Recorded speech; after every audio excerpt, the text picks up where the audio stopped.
उस सभा में कई वेदांती ब्राह्मण आकर बैठे थे।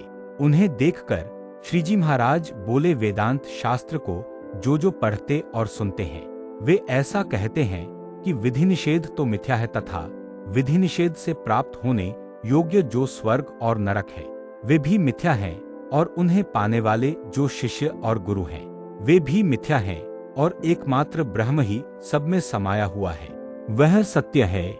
इस प्रकार जो कहते हैं वे क्या समझकर कहते होंगे। समस्त वेदांतियों के जो आचार्य शंकराचार्य हैं उन्होंने तो अपने शिष्यों को दंडक मंडल धारण कराए और ऐसा कहा कि भगवद गीता तथा विष्णु सहस्त्र नाम का पाठ करना चाहिए और विष्णु का पूजन करना चाहिए तथा तरुणों को वयोवृद्ध व्यक्तियों का सम्मान करना चाहिए और पवित्र ब्राह्मण के घर की ही भिक्षा ग्रहण करनी चाहिए। इस प्रकार उन्होंने विधि निषेध का जो प्रतिदान किया तो क्या उन्हें यथार्थ ज्ञान नहीं होगा। और आजकल के जो ज्ञानी हुए हैं उन्होंने विधि निषेध को मिथ्या कर डाला है, तो क्या वे शंकराचार्य की अपेक्षा बड़े हो गए। इसलिए ऐसा प्रतीत होता है कि वे यह बात केवल मूर्खता के कारण कहते हैं।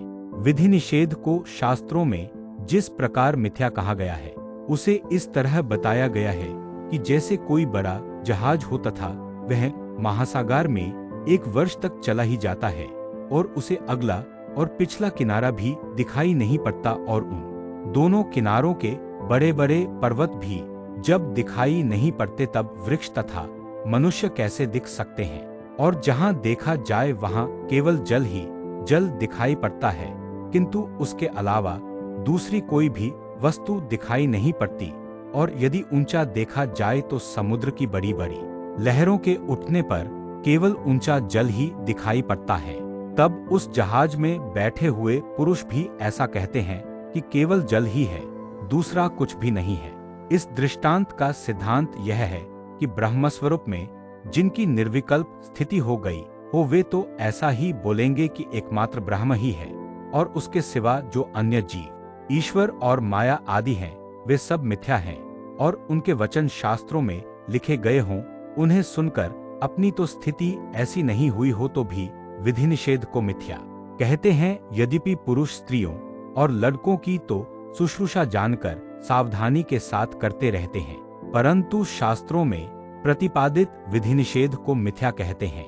इसलिए इस जगत में ज्ञान बताने वाले ऐसे जो पुरुष हैं उन्हें तो घोर अधम तथा नास्तिक समझना चाहिए।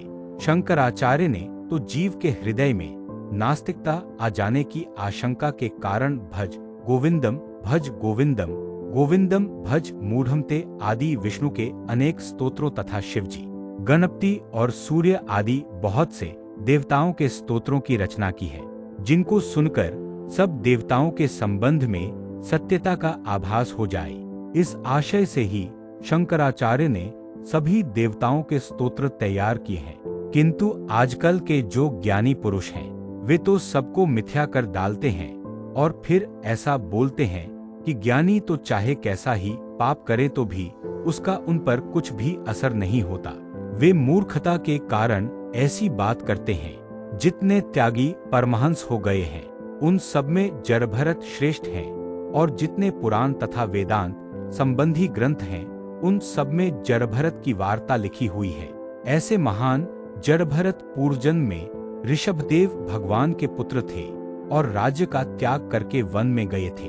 उन्हें दया से भी यदि मृग के साथ प्रीति हो गई तो उसका दोष लगा और स्वयं को मृग के रूप में जन्म लेना पड़ा, और मृग के समान 4 पैर, छोटी पूंछ, सिर में छोटे सिंह हुए। ऐसा आकार उन्हें प्राप्त हुआ। परमात्मा श्री कृष्ण भगवान के साथ ब्रज की गोपियों ने काम बुद्धि से प्रीति की तो भी सब भगवान की माया को तर गई, और स्वयं गुणातीत होकर उन्होंने भगवान के निर्गुण अक्षरधाम को प्राप्त कर लिया। उसका कारण यह है कि श्री कृष्ण भगवान स्वयं साक्षात पुरुषोत्तम गुणातीत दिव्य मूर्ति थे।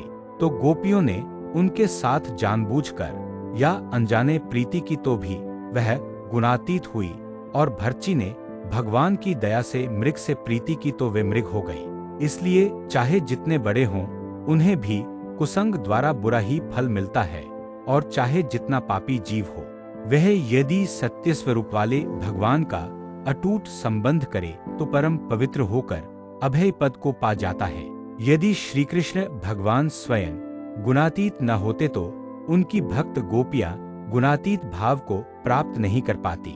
यदि उन्होंने गुणातीत पद को प्राप्त कर लिया तो श्री कृष्ण भगवान गुणातीत कैवल्य दिव्य मूर्ति ही हैं। वेदांती तो यह कहते हैं कि ब्रह्म सर्वत्र व्याप्त है। जब जिस प्रकार गोपियों ने श्री कृष्ण भगवान से प्रीति की, वैसे ही सब स्त्रियां अपने अपने पतियों से प्रीति करती हैं और सब पुरुष अपनी अपनी स्त्रियों से प्रीति करते हैं तो भी उन्हें गोपियों जैसी प्राप्ति नहीं होती। उन्हें तो घोर नरक की प्राप्ति होती है।